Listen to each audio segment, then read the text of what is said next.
Usuário de 24horas.com nos sabem conhecer tigre mais de Diliano Raven.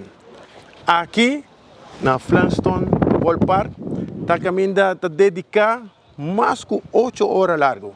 Lá que nós conhecemos tigre mais de Diliano. Kita lang tumainta, kami breakfast, bin train 2 horas kinang. Bycas, relax, bin train na trobe 2 horas priva. Después me da bycas, relax, by train de selección y nada, me trago. Bueno, Diliano Raven es un muchacho muy talentoso que llegó a nosotros desde muy pequeño, de la edad de 8 años, que tenía mucha actitud, tenía disciplina, pero necesitaba partes técnicas para virar a un siguiente nivel. Y el desarrollo de él ha sido muy significativo. Muchas personas han estado en su proceso. Nosotros somos una parte muy importante aquí en Aruba y también él tiene un agente afuera llamado José Fortuna que él va a seguir al siguiente nivel.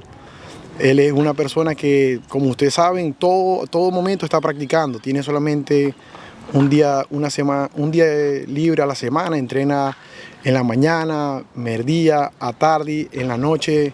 Y él siempre está dispuesto a mejorar cada una de sus áreas. Você vira beisbolista de Congo, você tem fans, você tem gente que você admira?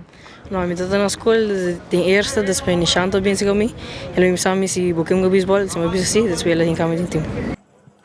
Lanzamiento, está conectado, pata peligroso contra Fairball, bola de pico, va a tener left field para atrás y está saliendo, mira, doblete para regla. Tenemos 9 jugadores que forman parte de la selección que van a Williamsport a representarnos a Aruba este año, que han sido parte de nuestra academia y siempre forman parte desde mucho tiempo atrás. Se estaban preparando para un momento así importante y gracias a Dios tuvieron el beneficio de poder ir al clasificatorio.